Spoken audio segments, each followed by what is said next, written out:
Hello student, हमारे इस YouTube के चैनल पर आपका एक बार फिर से मोस्ट वेलकम है। आज हम आपके लिए लेकर के आए हैं क्लास 12 का physics chapter number 4 moving charges and magnetism का लेक्चर नंबर 23। आज की टॉपिक हमारी है मैग्नेटिक डाइपोल मोमेंट ही है। तो अगर आप चैनल पे नए हो बेटा तो पीछे का लेक्चर ज़रूर देख के आ जाओ। वहाँ पे मैग्नेटिक डाइपोल मोमेंट को बढ़िया से बताया गया है, कुछ बड़े क्वेश्चन भी कराए गए हैं, डायरेक्शन कैसे निकाला जाता है, सारी बातें बहुत बाकायदे बताई गई हैं। तो उम्मीद करते हैं कि पीछे का वीडियो देखकर ये देख रहे हो, नहीं देखे हो तो बेटा प्रॉब्लम में पड़ जाओगे, इसलिए पीछे देख के आ जाओ, आराम रहेगा। आज की टॉपिक में बनाता हूँ क्या है, बस देखो आप, magnetic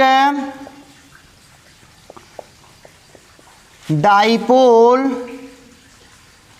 moment of a revolving electron.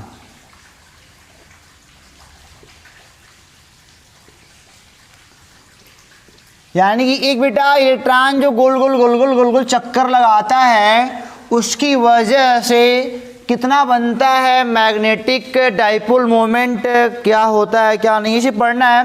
हालांकि हमको पढ़ना है बोहर मॉडल, इसी को आप कहते हो कहीं ना कहीं इसका नाम आता है बोहर मॉडल। एनसीईआरटी में बोहर मॉडल ही पढ़ाया गया है, इसको कहा गया। तो बोहर मॉडल हम भी कह रहे हैं और वास्तव में बोहर मॉडल से होकर के जाता है। तो पिछला वाला लेक्चर में आपने देखा था vector m is equal to I into vector A. यहाँ पे वेक्टर है क्या, एरिया वेक्टर है। एक बार मैं चेक कर लूँ कि आप सही से देख पा रहे हो व्हाइट बोर्ड को। तो आप बहुत अच्छे से व्हाइट बोर्ड को देख पा रहे हो बेटा। तो अब देखो जरा, आज की टॉपिक है कि मतलब एक इलेक्ट्रॉन मतलब कि अपने न्यूक्लियस के चारों ओर, बोहर मॉडल क्या कहता है कि ये मान लो कोई न्यूक्लियस है तो इसके चारों ओर एक वृत्तीय पथ पर इलेक्ट्रॉन क्या करता है, रिवॉल्व करता है। इलेक्ट्रॉन क्या करता है बेटा, ऐसे रिवॉल्व करता है, ठीक है ना, करता है, फिक्स करता है। और मान लो बेटा इस समय इलेक्ट्रॉन का मास मान लो m है, मास इलेक्ट्रॉन का m है और इसकी वेलोसिटी मान लो v है, मान लेते हैं अभी। अब जान रहे हो कि बोहर साहब ने ऐसा ही कहा था ना, अगर बेटा हमारे पास एक कोई मतलब न्यूक्लियस है, एक एटम है, उसके न्यूक्लियस के चारों ओर इलेक्ट्रॉन क्या करते हैं, रिवॉल्व करते हैं। ये सब आपने पढ़ा है बढ़िया तरीके से। तो अगर जान रहे हो अगर इलेक्ट्रॉन रिवॉल्व करेगा, अगर इलेक्ट्रॉन क्या करेगा, रिवॉल्व करेगा, if electron is revolving around the nucleus, then अगर इलेक्ट्रॉन बेटा रिवॉल्व करेगा तो करंट बनना तय है, करंट बनना तय है ना। then generated करंट I, किधर करंट बनेगा, इलेक्ट्रॉन के विपरीत बनेगा। कितना बनेगा, क्योंकि हमको निकालना है मैग्नेटिक डाइपोल मोमेंट, आई इंटू वेक्टर ए हमको देखना है नहीं। तो कितना करंट बनेगा हम वही देखना चाह रहे हैं। चलो देखो ध्यान से, आप जानते हो आई बराबर क्या होता है, D Q by D T. और D Q by D T मतलब क्या बेटा कि क्रॉस सेक्शन से टी समय में गुजरने वाले चार्ज, वही को हम बोलते हैं आई। मतलब कि टी समय में जितना चार्ज गुजर रहा है ये क्या है, मतलब ये है passing through THROUGS cross section, यहाँ लिख दो charge passing through cross section. और ये बेटा आपका क्या है, टाइम है। तो आई बराबर आपने पढ़ा है D Q by D T. तो मान लो बेटा यही क्रॉस सेक्शन आपका रहा हो, मान लो यही क्रॉस सेक्शन रहा हो, ठीक है ना। इससे गुजरने वाले जो भी चार्ज हैं टी समय में, जो भी चार्ज हैं, अब इधर इलेक्ट्रॉन भरा तो मतलब अगर इधर नेगेटिव वाले चार्ज है, इधर पॉजिटिव वाला फ्लो करता है, ऐसा हम लोग मानते हैं। तो फिर भी अब इलेक्ट्रॉन जितना चलेगा उतना प्रोटॉन भी चलेगा, हालांकि हमको चार्ज से मतलब है। तो यहाँ से जितना चार्ज गुजर जाएगा, जितने समय में गुजरेगा, भाग दे के आई का मान निकाल लेंगे। चलो मान लेते हैं लाइक ये हाइड्रोजन का एटम है, यह एटम कैसा है, हाइड्रोजन का मान लो एटम है। मैं एक बार और चेक कर लूँगी क्या आप सही से देख पा रहे हो। चलो ठीक है बेटा, ये मान लो हाइड्रोजन का एटम है। अगर बेटा ये हाइड्रोजन का एटम है तो इनके पास कितने इलेक्ट्रॉन होंगे, केवल एक ही इलेक्ट्रॉन होगा। क्यों, एक इलेक्ट्रॉन होगा ना यहाँ पे। हालांकि कुछ और हुआ, अगर कोई और मान लो मतलब किसी और चीज़ का एटम हुआ तो तमाम इलेक्ट्रॉन होंगे, कुछ मतलब हमसे नहीं है।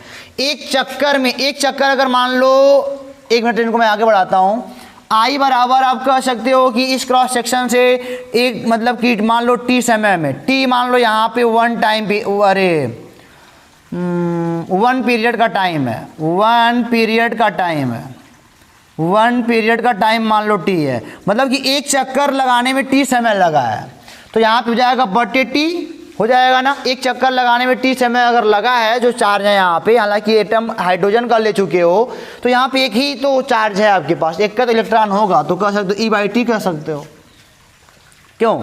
अरे भाई यहाँ से एक चार्ज इलेक्ट्रॉन मान लो है, अभी इलेक्ट्रॉन लो, प्रोटॉन तो अपने आप पे आ जाएगा। यहाँ से कितना लोग गुजरेंगे, एक का इलेक्ट्रॉन है, तो टी समय में एक चक्कर में मतलब कि टी समय लगा तो उसमें एक का इलेक्ट्रॉन से गुजरेगा, टी टाइम में एक इलेक्ट्रॉन ने गुजरेगा। यहाँ पे लिख दिया, ई लिख दिया, इसीलिए यहाँ पे ई हालांकि चार्ज है, ये बेटा चार्ज है, ठीक है ना। हमेशा हाइड्रोजन का एटम हम थोड़ी कर सकते हैं, किसी और चीज़ का एटम हो सकता है। तो टी एक चक्कर में मतलब एक चक्कर में जो समय लगा है, तब उसमें मान लो 10 इलेक्ट्रॉन है, 10 ठो गुजरेंगे, तो वहाँ पे चार्ज है, वास्तव में चार्ज है। हाइड्रोजन के लिए केवल एक इलेक्ट्रॉन है, ठीक है। समझ में आपको बात आई ना। आई बराबर Q/T होता है, Q मतलब चार्ज होता है। चार्ज अगर हाइड्रोजन का आइटम है तो बेटा एक के इलेक्ट्रॉन है, एक के इलेक्ट्रॉन का चार्ज लेंगे, कोई और है तो वहाँ पे जो भी चार्ज होगा आपका। तो आपने देखा आई बराबर E/T हो गया। एक चक्कर का टी है, टी क्या है, 1 पीरियड का टाइम है बेटा, 1 पीरियड एक चक्कर का टाइम है। चलो तो आई बराबर देखो, अब 1/T को हम लोग कहते हैं फ्रीक्वेंसी भी कहते हैं। क्यों? फ्रीक्वेंसी को 1/T कहा जाता है। तो आई बराबर क्या हो जाएगा, E × 1/T, तो यहाँ पे एफ लिख सकते हो, ऐसे भी हो सकता है। आई बराबर E × एफ भी हो सकता है। चार्ज ऑफ जो भी होगा आपका एटम का होगा और इलेक्ट्रॉन जो उसमें होंगे और उसकी फ्रीक्वेंसी ले लेंगे, ऐसे भी हो सकता है। और हालांकि बेटा मान लो इसका रेडियस आर हो, इसका रेडियस मान लो आर हो, तो हम बोलेंगे टाइम टी बराबर बेटा डिस्टेंस अपॉन, आप पढ़े हो डिस्टेंस अपॉन वेलोसिटी या स्पीड कह सकते हो। तो डिस्टेंस कितना है, 2πr का है, और स्पीड कितनी है बेटा, इनकी स्पीड है v, तो t का मान 2πr/v हो जाएगा। तब हो जाएगा, इसलिए I बरोबर क्या हो जाएगा, E/1 है, और t का मान कितना है, यहाँ पे E चार्ज है, मैं बार बार मेंशन कर रहा हूँ, बटे v, यानी कि I बराबर क्या हो जाएगा बेटा, EV/2πr। हम कह देंगे इसलिए वेक्टर m बराबर I का मान यहाँ पे क्या हो जाएगा, EV/2πr, और गुणे एरिया का मान कितना है बेटा, ये सर्कुलर पाथ है, तो हो जाएगा πr², एक r से एक r कैंसिल, पाई से पाई कैंसिल, वेक्टर m बराबर EVr/2। ये होता है बेटा एक रिवॉल्विंग इलेक्ट्रॉन का, या फिर जो भी रिवॉल्विंग जो भी पावर मॉडल का है, एक मतलब कि अगर E बराबर हाइड्रोजन का है तो एक रिवॉल्विंग इलेक्ट्रॉन का अपने न्यूक्लियस के चारों ओर घूम रहा है, उसका डाइपोल मोमेंट है। इसका क्या है, डाइपोल मोमेंट है। आ गया ना डाइपोल मोमेंट, वेक्टर m बराबर EVr/2, बड़े आराम से आएगा, कोई बात नहीं, परेशान होने की बात नहीं। अब इनका निकाल लेते हैं डायरेक्शन। बेटा डायरेक्शन क्या होता है, ये ऐसे कर किया, ये हो गया गलत, नहीं क्यों, क्योंकि बेटा ये अपना राइट हैंड जो रूल होता है वो मतलब ये कहता है कि करंट की ओर कर्ल करो। अगर इलेक्ट्रॉन इधर चल रहा है तो करंट इधर बनेगा, तो करंट ऐसे करोगे, अंदर की ओर जा रहा है, इनवर्ड। यहाँ पे मैग्नेटिक डाइपोल मोमेंट कैसा है बेटा, इनवर्ड। निकल गया ना एक बात, एक टॉपिक खत्म होती है बेटा, आपको समझ में आ भी गया होगा। एक मतलब कि जो भी चार्ज हैं उनका जो भी होगा मतलब बोहर मॉडल के हिसाब से वेक्टर m = EVr/2। यहाँ पे E क्या है बेटा, चार्ज है, जो भी चार्ज होगा। हालांकि अगर हाइड्रोजन का ही लेके चल रहे हो तो यहाँ पे केवल एक इलेक्ट्रॉन की बात होगी, ठीक है। तो इनको मिटा के बेटा आगे चलते हैं, इनको मिटा दो तो फिर आगे चलते हैं। तो आगे देखते हैं बेटा, angular momentum, angular momentum vector L. Angular momentum को हम दिखाते हैं वेक्टर एल से, और एंगुलर मोमेंटम के बारे में आपने क्लास 11 में जरूर पढ़ा होगा। तो एंगुलर मोमेंटम बराबर होता है बेटा वेक्टर एल बराबर आपका होता है वेक्टर आर, और क्रॉस प्रोडक्ट वेक्टर पी होता है किसी एक चार्ज पार्टिकल के लिए। ये क्या है, चार्ज पार्टिकल के लिए होता है। हालांकि अगर आपको नहीं याद आ रहा तो कोई बात नहीं, आप देखो ध्यान से, समझ में सब कुछ आ जाएगा अभी आपको। Angular momentum vector L equal to क्या होता है कि चार्ज पार्टिकल के लिए वेक्टर और क्रॉस वेक्टर पी। पी क्या है बेटा, आपका मोमेंटम है। पी क्या है, मोमेंटम है, ठीक है ना। अगर मैं यहाँ पे बोलूँ यही न्यूक्लियस है, आर रेडियस का पाथ है, अगर आपका आर रेडियस का पाथ है, इलेक्ट्रॉन ऐसे रिवॉल्व कर रहा है, गोल गोल घूम रहा है, ठीक है, तो आप कह सकते हो कि इसके लिए इसकी वेलोसिटी का आर तो इधर है, आर का डायरेक्शन तो बेटा आगे की ओर है, ये आर का डायरेक्शन है इसका। वास्तव में इसको कह सकते हो वेक्टर एल बराबर आर पी साइन थीटा कह सकते हो। क्यों? ये चल सकता है, पी बराबर एम भी होता है, ए ऐसे भी हो सकता है, vector H equal to P बराबर एम भी होता है, ठीक है। ये सारी बातें आपको पता है, बताने वाली बात नहीं ज़्यादा। तो देखो जरा, सबसे पहली बात ये देख लो पहले क्या हम लोग करना चाह रहे हैं। ये मान लो आज इधर है आपका इलेक्ट्रॉन, अगर इधर है तो इलेक्ट्रॉन का मान लो मास है में वेलोसिटी भी है, इस समय इसका वेग किधर होगा, इधर होगा, ठीक है ना। और रेडियस पर इसका जो स्पर्शज्या बनता है, टेंजेंट बन रहा है नहीं, तो 90 हमेशा होता है। कोई प्रॉब्लम आपको यहाँ तक? कोई प्रॉब्लम नहीं यार, ये आपका 90 हमेशा होता है, हमेशा 90 होगा। थीटा बराबर हमेशा 90, मान लो यहाँ पे ले रहे हो, आर इधर आएगा, वी इधर जाएगा, ये भी 90 बनेगा। रेडियस है भाई इसका वेलोसिटी इधर है, इधर जाएगा, तो टेंजेंट बन रहा है, तो टेंजेंट और रेडियस आपस में हमेशा परपेंडिकुलर होते हैं। तो वेक्टर एल बराबर क्या हो जाएगा बेटा, आर एम वी हो जाएगा आपका, आर एम वी हो जाएगा। वेक्टर एल बराबर है आपका आया है।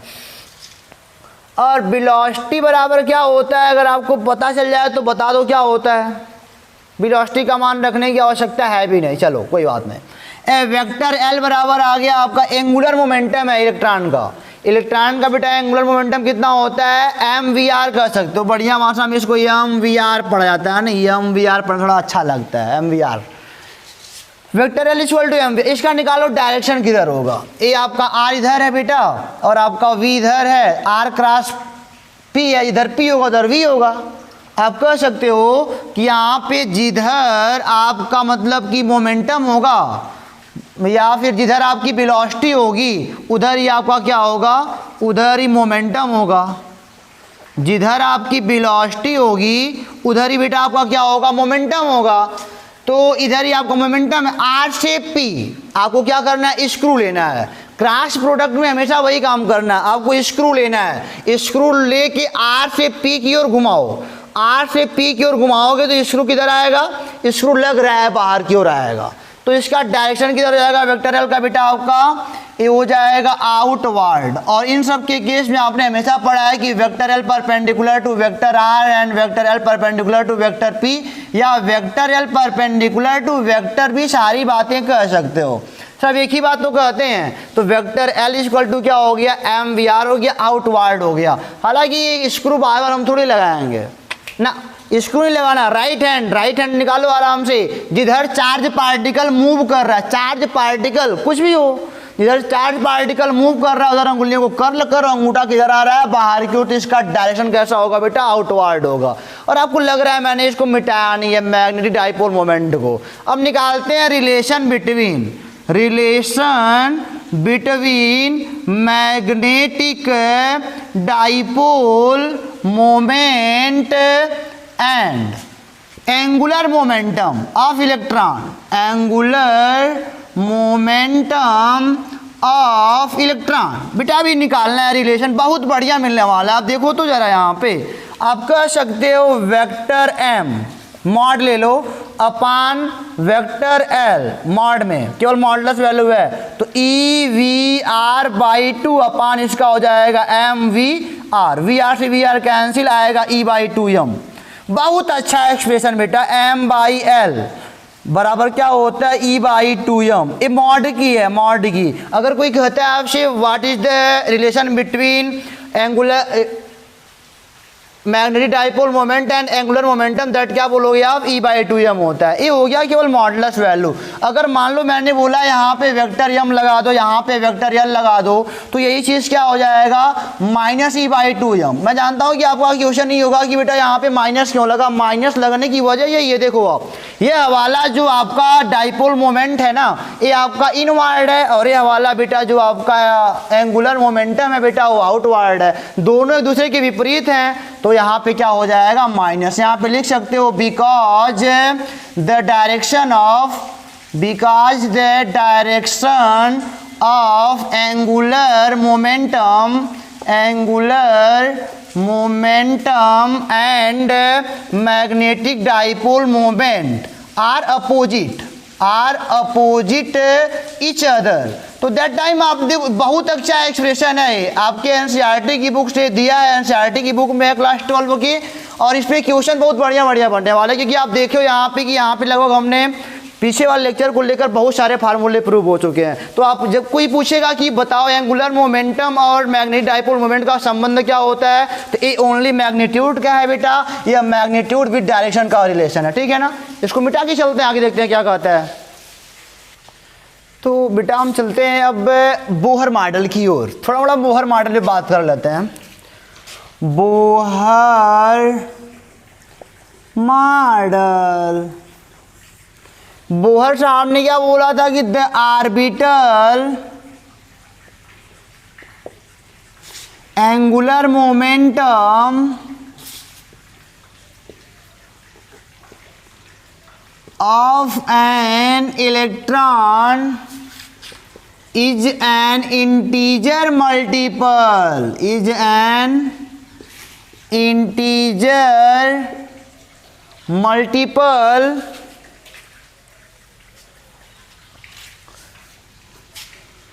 of h/2 पाई, ठीक है।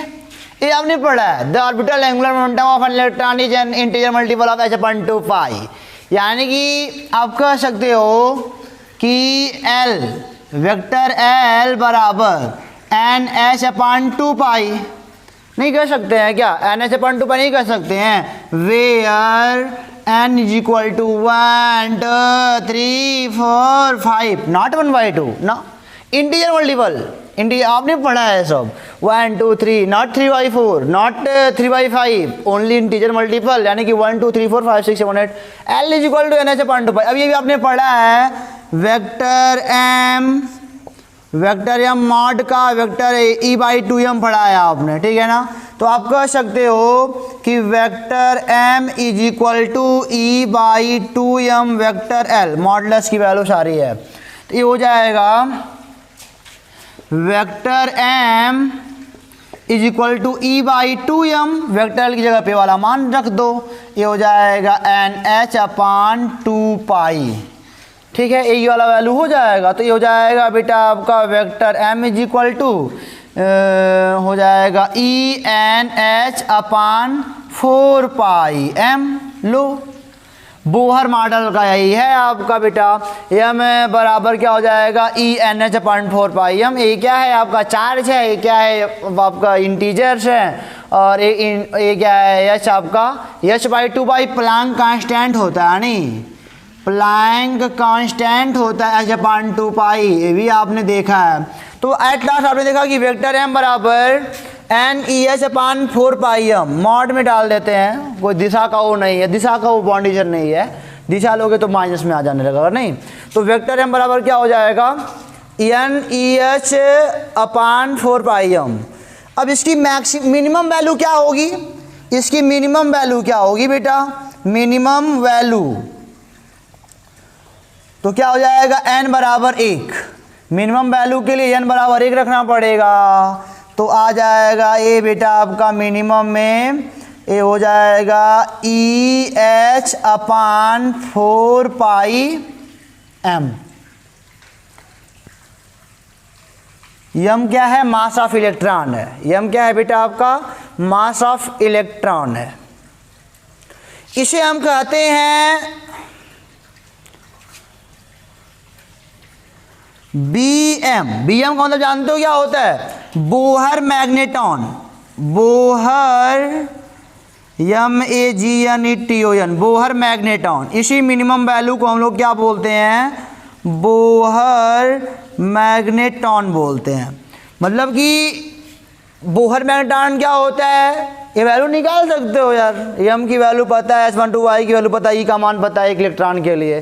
फॉर 1 इलेक्ट्रॉन है, मतलब ये क्या इसके लिए है, फॉर 1 इलेक्ट्रॉन, सबसे कम होता है ही ना। तो यह मिनिमम कितना हो जाएगा बेटा, EH/4πm बोहर मैग्नेट्रॉन, मिनिमम के कार्य से कहता है बोहर मैग्नेट्रॉन कहा जाता है, ठीक है ना, मजा आ गया।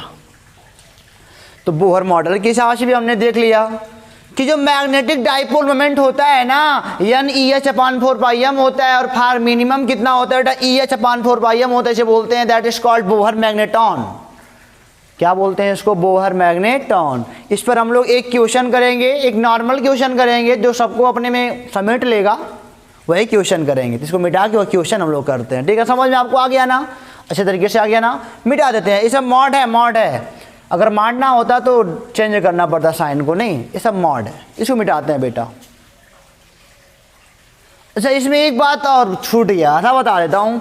ये क्या है बेटा, ये आपके कोस हैं, KLMN, ये सब कोस है, नहीं।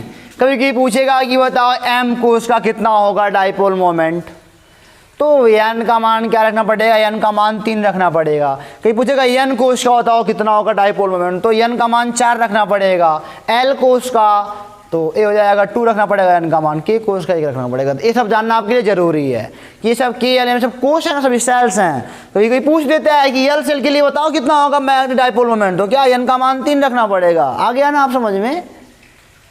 कभी भी क्या है n कोस का बताओ, ये अभी क्वेश्चन में मान लो आ जाए कि n कोस का बताओ कितना होता है मैग्नेटिक डाइपोल मोमेंट, तो हमने ही पढ़ा ENH/4πm, तो n का मान कितना लेंगे, ये क्या बोला हूँ मैं, n बोला हूँ तो 4 रखना पड़ेगा n का मान, बाकी सब वैल्यू है बेटा। मास ऑफ इलेक्ट्रॉन AH/2π का भी मान होता है, E का भी मान होता है, 1.8 × 10⁻19 होता है। इसको मिटाएं बेटा, चलते हैं आगे फिर।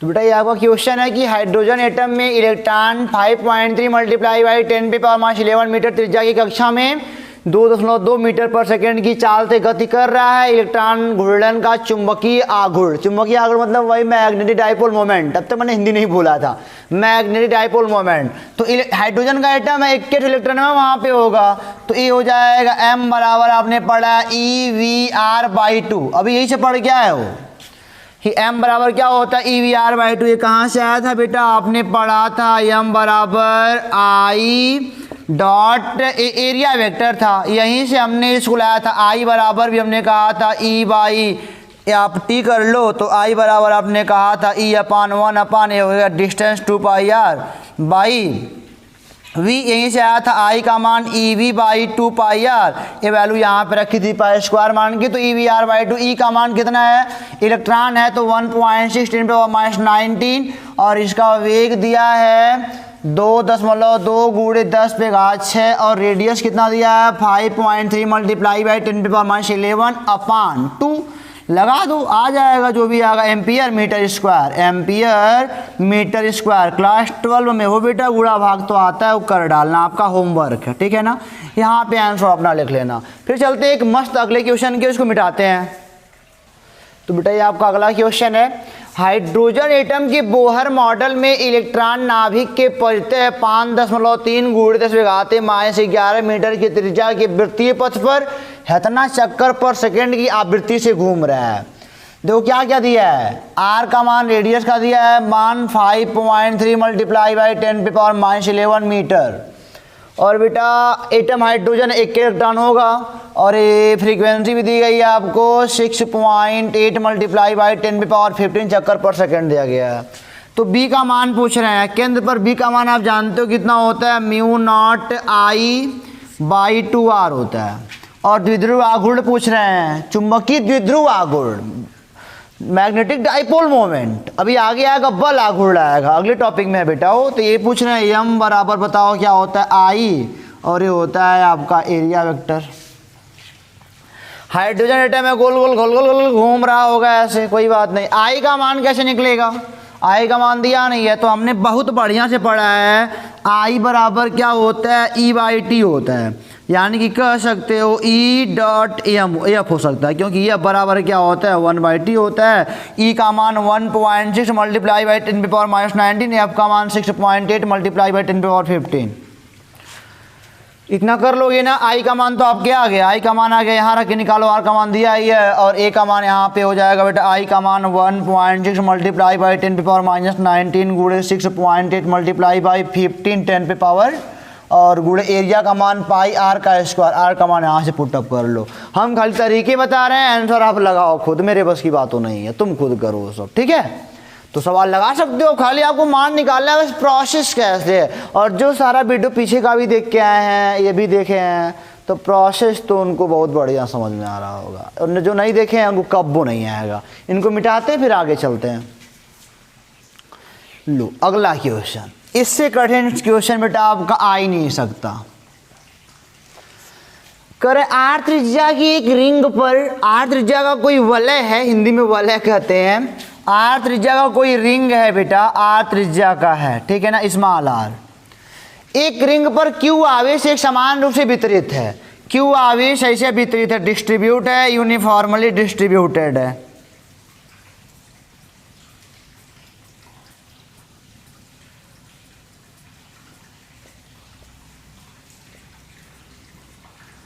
ठीक है, वलय को कोणीय आवृत्ति ओमेगा से घुमाया जाता है, वलय को बेटा ऐसे ऐसे ओमेगा से घुमाया जाता है, कोणीय आवृत्ति ओमेगा से वलय को घुमाया जाता है। ज्ञात करो समतुल्य धारा, वलय के केंद्र पर चुंबकीय क्षेत्र, बी का मान पूछ रहे हैं, आई का मान पूछ रहे हैं, बी का मान पूछ रहे हैं बेटा, और आपका एम का मान पूछ रहे हैं, चुंबकीय आघूर्ण मोमेंट का। वही तो आई का मान कैसे निकलेगा, हमने तो बस यही पढ़ा है, आई बराबर ई बाई टी होता है, नहीं। और देखो ओमेगा आवृत्ति से अगर घूम रही है तो टी बराबर होता है बेटा 2 pi by omega, 1 by T का मान रखना चाहते तो ओमेगा बाई 2 पाई रखना पड़ेगा आपको, ये सब पीछे आपने पढ़ा है यार। तो ई बराबर हो जाएगा बेटा ई, और आई बराबर ई ओमेगा बाई 2 पाई, आई का मान निकल गया, बस हो गया। और बी का मान आप जानते हो कि केंद्र पर म्यू नॉट आई, और ये हो जाएगा आपका 2r हो जाएगा। आई का मान तो है ही म्यू नॉट बाई 2r, आई का मान है ई ओमेगा अपान 2 पाई। और तीसरा, ये दूसरा हो गया, ये पहला हो गया, तीसरा m का मान पूछ रहे हैं, तो m का मान हो जाएगा आपका i, और यहाँ पे हो जाएगा आपका वेक्टर m बराबर i, एरिया वेक्टर हो जाएगा, i का मान ई ओमेगा बाई 2 पाई, ये हो जाएगा पाई आर का स्क्वायर, इसका एरिया, ये पाई से पाई कैंसिल हो जाएगा, ई ओमेगा आर का स्क्वायर बाई 2। आपको हुई क्या कोई दिक्कत? कोई दिक्कत नहीं हुई ना। तो इस प्रकार के न्यूमेरिकल बड़े आराम से कर सकते हो, कठिन तो कुछ होता नहीं है, कठिन कुछ होता है, कठिन कुछ नहीं होता। इसको मिटा के बेटा आगे चलते हैं। चलो बेटा, तो आपके आज के इस लेक्चर का लास्ट क्वेश्चन, ठीक है ना, बढ़िया क्वेश्चन है, वही है। मान लो कोई बेटा रिंग है, इस पे मान लो plus Q charge uniformly distributed है, प्लस क्यू चार्ज क्या है, यूनिफॉर्मली यहाँ पे डिस्ट्रीब्यूटेड है, ठीक है। और इनको भी हमने कहा कि ऐसे ही मान लो इनका रेडियस आर है, और इनको भी हमने कहा कि इस वाले एक्सिस पर हमने ओमेगा एंगुलर वेलोसिटी से घुमा रहे हैं, ठीक है ना। इनको भी हमने कहा कि ओमेगा एंगुलर वेलोसिटी से घुमा रहे हैं, पूरा चार्ज मान सकते हो आप, क्यू मान लो, ठीक है ना। पूरी बॉडी मूव कर रही है, पूरी बॉडी इसके एक्सिस पर घूम कर रही है ओमेगा से। हमको बताना है कि इसका और इसका बताओ अनुपात कितना होगा, एम और एल का ना। बहुत बढ़िया, बहुत बढ़िया। चलो, एम बराबर आपने पढ़ा होगा आई वेक्टर ए, यही तो पढ़ा है, यस सर। आई का मान कितना होगा, तो आई बराबर आपने पढ़ा होगा ई अपान टी पढ़ा होगा। ई का मान टोटल क्यू है, और टी का मान अगर ओमेगा है तो फिर टी बराबर क्या हो जाएगा, 2 pi by omega, 1 by T का मतलब ओमेगा बाई 2 पाई। फिर आ जाएगा आपका ओमेगा बाई 2 पाई। आई का मान आ गया, इसको यहाँ पे रख लो। m का मान क्या हो जाएगा आपकी बेटा, ये हो जाएगा क्यू ओमेगा बाई 2 पाई और इसका पाई r का स्क्वायर, एक कट कट यानी कि क्यू ओमेगा r का स्क्वायर बाई 2। ये आपका आया है मोमेंट, आया है अभी अभी आघूर्ण आया है, द्विध्रुव आघूर्ण मोमेंट। चलो L का मान निकाल लेते हैं। अभी अभी हमने पीछे पढ़ा है L बराबर vector R cross vector P। ये बेटा होता है फार्मूला पार्टिकल के लिए, मतलब कोई चार्ज पार्टिकल है उसके लिए, पूरी बॉडी मूव कर रही है, पूरी बॉडी के लिए आप फार्मूला नोट कर लो, I ओमेगा। ये क्या है, फॉर ओवर बॉडी, पूरी बॉडी के लिए फार्मूला ये होता है where I equal to what बेटा, I इक्वल टू होता है moment of inertia, moment of inertia. अगर क्लास 10th 11th बिल्कुल भी याद होगा तो आप मोमेंट ऑफ इनर्शिया को पढ़े होगे। और किसी इस टाइप के रिंग के लिए I बराबर होता है m r का स्क्वायर होता है, मोमेंट ऑफ इनर्शिया। तो यहाँ पे क्या हो जाएगा, एम आर का स्क्वायर और ओमेगा एंगुलर वेलोसिटी से मूव कर ही रहा है, ओमेगा हो जाएगा। ये आपके एल का मान आ गया। और हमसे क्या पूछा है, एम बाई एल पूछा है ना। एम का मान कितना है आप कह सकते हो यहाँ से Q omega R square by 2, और एल का मान कितना है नीचे, एल का मान M R square omega, M R square omega रखना है, ठीक है। तो ओमेगा से ओमेगा कैंसिल, एक आर स्क्वायर कैंसिल, यानी कि एम एल देखो हमेशा यही आएगा क्यू बाई 2m, सबके लिए आएगा, ठीक है ना। ए है वैलिड, मान लो ये रिंग के लिए ए वाला जो है ना, एम और एल का अनुपात पीछे हमने अभी मतलब कि फार्मूला भी प्रूव किया है, ये होता है वैलिड रिंग के लिए हो सकता है, डिस्क के लिए हो सकता है, ठीक है ना, डिस्क के लिए हो सकता है। और कोई नॉन कंडक्टिंग रिंग है, सबके लिए होता है, इन सब के लिए होता है। नॉन कंडक्टिंग सबके लिए वैलिड है कि अरे क्या बोलते हैं, dipole moment, magnetic dipole moment, और ए एल एंगुलर मोमेंट, ठीक है ना, एंगुलर मोमेंटम। तो इसका अनुपात हमेशा कितना आएगा बेटा आपका 2 पाई बाई m आएगा। स्पीयर के लिए भी ले सकते हो, स्पीयर देखो, रिंग हो गया, डिस्क हो गया, नॉन कंडक्टिव कोई रिंग हो गया, स्फीयर, सबके लिए यही वाला एप्लीकेबल होगा, यही m बाई एल का अनुपात कितना आएगा मैग्नीट्यूड में q बाई 2m, और अगर वेक्टर में कर दोगे यही चीज़ तो माइनस q बाई 2 हमेशा आएगा। तो इसी के साथ अपना वीडियो हम समाप्त करेंगे बेटा। मोमेंट ऑफ इनर्शिया पढ़ना होगा तो क्लास 11th का लेक्चर देखना पड़ेगा आपको ना। फिर भी अभी ये आपके लिए बढ़िया क्वेश्चन था। अब हमको लगता है कि आप अपने बुक से सारे क्वेश्चन को कर लोगे। तो अगली टॉपिक हमारी होगी बल आघूर्ण की, चुंबकीय बल आघूर्ण, फोर्स वाला मतलब होगा वो मोमेंट, तो वहाँ पे पढ़ेंगे उसको, टाउ से रिप्रेजेंट करते हैं, ठीक है ना। उसके बाद मूविंग कॉइल गैल्वेनोमीटर पढ़ना है हमको, बहुत मज़ा आएगा। और चूँकि सारा पाठ, सारा जो चैप्टर था हाथ का खेल है, हाथ घुमाओ आंसर पाओ, जिसको नहीं घुमाने आता कुछ नहीं पाएगा। सुबह को जगना पड़ेगा, अभ्यास करना पड़ेगा बेटा, फिर पढ़ते रहो, ऑल द बेस्ट।